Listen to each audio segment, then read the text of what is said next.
샬롬. 오늘도 복되고 좋은 날이 밝았습니다. 오늘도 주의 말씀으로 하루를 시작하시면서 오늘도 귀한 날 만들어 가시기 바랍니다. 오늘 요한복음 16장 12절과 13절의 말씀 나누도록 하겠습니다.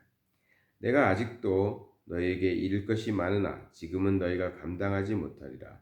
그러나 진리의 성령이 오시면 그가 너희를 모든 진리 가운데로 인도하시리니 그가 스스로 말하지 않고 오직 들은 것을 말하며 장래 일을 너희에게 알리시리라. 아멘. 이제 주님께서 떠나가실 것을 말하면서 그 대신에 이제 성령님이 오실 것이다. 보혜사 성령이 오실 것이다.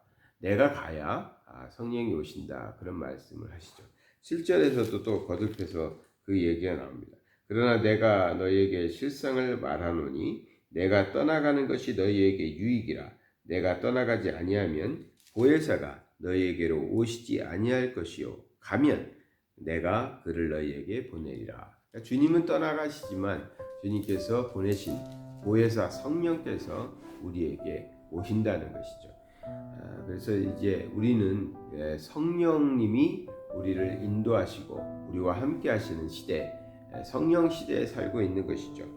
성령님께서는 하시는 일이 무엇일까요? 성령님께서는 하나님이시죠. 보혜사 성령은 본래 하나님이십니다. 그래서 성부 하나님, 성자 하나님, 성령 하나님, 우리가 이렇게 삼위일체 신앙을 가지고 살아가고 있죠. 성령께서는 우리에게 어떤 일을 하시는지 한번 생각해 보겠습니다. 성령께서는 여러 가지 일들이 있지만 물론 성령께서는 창조 때부터 천지를 창조하실 때부터 함께 계셨고요. 또 예수님이 동정녀 마리아에게 잉태될 때도 성령께서 역사하셨고 사람들에게 영감을 주셔서 성경을 쓰게 하실 때도 성령이 하셨다고 그랬죠. 죄와 의와 심판에 대해서 세상을 책망한다고 요한복음 16장에도 또 나오고요. 성도들을 위해서 중보하는 역할도 성령께서 하시죠. 또 사람을 거듭나게 하시고 인치시며 거룩한 성품을 갖게 하는 것도 성령이 하시는 일입니다. 성도를 인도하시고 또 성령의 은사를 우리에게 주시기도 하고 성령의 열매를 맺게 하는 일, 이런 것도 다 성령께서 하시죠. 또 성도가 복음을 들고 증인의 삶을 살아갈 수 있도록 역사하시고 함께하시고 능력을 주시는 일도 성령께서 하시는 것이죠.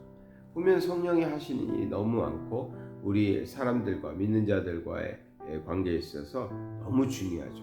그래서 성령을 보혜사라고 부르면서 보혜사 성령을 우리 주님께서는 우리에게 보내시겠다.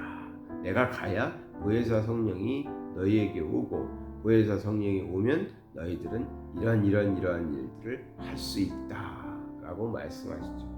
그 중에서 오늘 본문에서 본 것은 보혜사 성령이 오셔서 그 보혜사 성령을 진리라고 표현했는데 진리 가운데로 우리를 인도하신다. 그러니까 진리는 참 생명이죠. 하나님의 뜻을 바로 깨닫고 하나님의 뜻대로 우리를 살게 하고 그것을 통해서 구원받을 수 있는 길을 열어주는 것, 그것을 표현해서 진리라고 하고 있는데 그 진리로 인도하는 역할을 성령께서 하신다는 것입니다.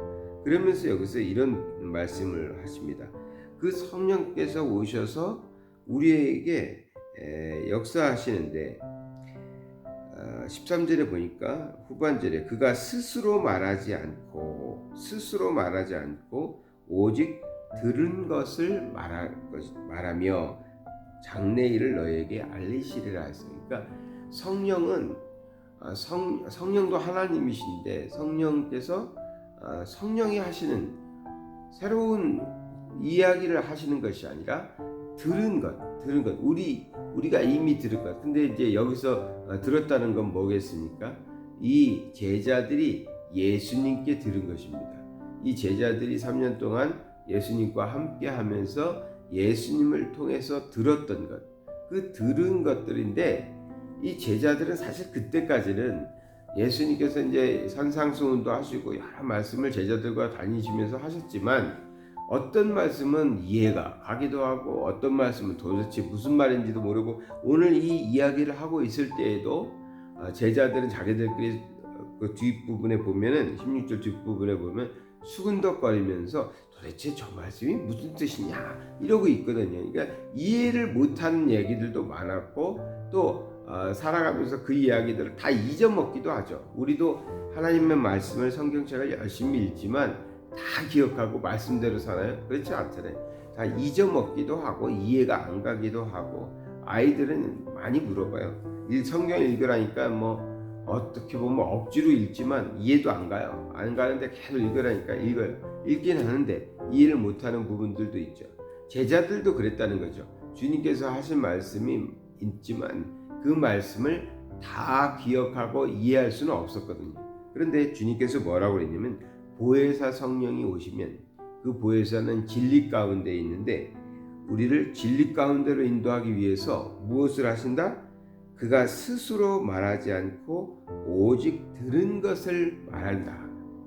주님께서 하셨던 말씀 또 성경에서 하셨던 말씀을 성령이 기억나게 하시고 그 말씀을 깨닫게 하시는 역할. 우리는 이제 성경을 통해서 주님의 말씀을 보고 또 하나님의 뜻을 깨닫죠. 우리가 성경 말씀을 읽고 들었는데 그것을 깨닫게 하시고 기억나게 하시는 역할, 그것을 성령께서 하신다라는 것입니다. 그런데 들은 것을 말한다고 했어요. 들은 것. 왜 제가 이 말씀을 드리냐면 오늘날에 우리가 신앙생활하는데 어려움이 두 가지가 있어요. 어떤 두 가지 면에서의 어려움이 있는데 하나는 그리스도를 대적하는 사람들, 대놓고 대적하는 그런 사람들, 드러난 그리스도의 대적을 하는 사람들입니다. 그래서 우리가 신앙생활을 하는 것을 굉장히 방해하는 사람이죠. 말씀대로 살지 못하도록 방해합니다. 공산주의가 그럴 수도 있고요. 또 하나님의 뜻에서 벗어난 그런 법률들을 제정해서 우리의 신앙을 방해하고 무너뜨리려는 사람들도 있고요. 또 교회가 예배를 드리지 못하도록 이러한 사건들, 물론 이런 여러 가지 이유가 있지만 이유는 뭐 당연히 타당하다고 할 수 있어요. 그러나 그러한 이유들로 인해서 하나님께 예배드리지 못하게 되는 것, 그것은 신앙의 방해거든요. 그러한 대적이 있죠. 근데 드러난 대적이고요, 드러나지 않은 대적이 또 있죠. 그래서 두 가지라고 표현하는 게 보이는 적과 보이지 않는 적인데, 보이지 않는 것은 뭐냐면은 우리가 그리스도를 따르는 하나님을 믿는다라고 그러한 사람들입니다. 하나님을 믿는다 하면서 모습은 우리와 같은 크리스찬이고 우리와 같은 신앙이 있는데 내용은 복음이 아닌, 내용으로 들어가 보면 복음이 아닌 사람들이죠. 그래서 내가 어떤 경우에 보면 우리가 보면 내가 하나님께 들었다, 내가 하나님으로부터 직접 들었다, 내가 하나님께 직통 계시를 받았다, 나만 들었다, 나에게만 알려줬다, 이런 표현들을 쓰시는 사람들이 있어요. 성령께서 내게 말씀하셨다, 성령께서 나에게만 가르쳐줬다, 내가 보았다, 이런 표현들. 그런데 예수님께서 우리에게 보혜사 성령을 보내시겠다, 보혜사 성령을 보내셔서 예수님이 승천하시고 오순절 다락방에 보혜사 성령께서 임하셨죠. 그리고 지금은 성령 시대죠. 성령께서 각 사람 안에 임해서 역사하고 계십니다. 그런데 그 성령은 어떻게 일하시느냐? 그가 스스로 말하지 않고 오직 들은 것을 말하며 했습니다. 그러니까 이전까지 없었던 말씀을 하는 게 아니에요. 이전까지 하지 않았던 말씀을 나에게만 특별하게 알려주시고 나에게만 특별하게 계시해 주시는 분이 아니라는 거예요. 그런데 오늘날도 어떤 분들은 나만 들었다, 나만 아는 것이다, 하나님께서 나에게만 보여주셨다, 이러면서 성경과 다른 얘기, 예수님과 다른 얘기를 하고 있단 말이죠. 우리가 그런 면에 있어서 성령 시대를 살아가고 있는 우리가 각자 성령은 이게 육신을 갖고 있지 않기 때문에 각자에게 있거든요. 각자에게 있으니까 내 안에 있는 성령께서 내게 이렇게 말씀하신다, 내게 이렇게 인도하신다라고 주장하는데 그럴 수는 있죠. 각자 성령이 있으니까 각자 자기 안에. 그런데 그 성령이 하시는 말씀, 그 성령이 인도하는 것은 이미 우리가 들었고 말씀에 있는 말씀이라는 거죠. 그것을 깨닫게 하고 그것을 기억나게 하는 역할을 하는 것이지 주님이 했던 말과 다른 말을 하거나 성경에 있는 말과 다른 얘기를 하지는 않는다는 것이죠. 그래서 이것을 잘 분별해야 됩니다.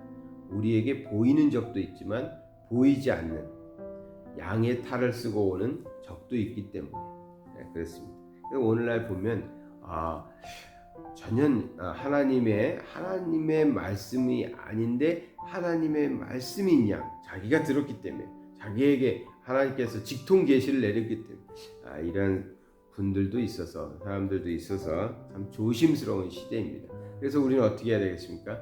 우리에게 성령이 충만해야 돼요. 충만해야 깨닫고 기억나고 하나님의 말씀 안에서 분별할 수 있기 때문에 그렇습니다. 지금은 성령 시대입니다. 성령 시대는 어때야 되나요? 성령이 충만해야 되겠죠. 성령 충만한 삶을 사셔야 성령의 은사도 우리가 가지고 살아가고 성령의 열매도 맺을 수 있는 줄 믿습니다. 오늘도 그렇게 성령님과 함께 승리하시기 바랍니다. 사랑의 하나님 아버지 감사를 드립니다. 오늘의 삶을 통해서 우리가 하나님을 섬겨갈 때 보혜사 성령을 보내주셔서 우리 성령님 인도하시는 대로 우리가 살게 하여 주시옵소서. 주님 말씀 기억나게 해주시고 말씀대로 살아갈 수 있도록 믿음 주시옵소서. 성령의 은사가 넘치고 열매를 맺어가는 그런 삶이 오늘도 있게 하여 주시옵소서. 예수 그리스도 이름 받들어 기도드리나이다. 아멘.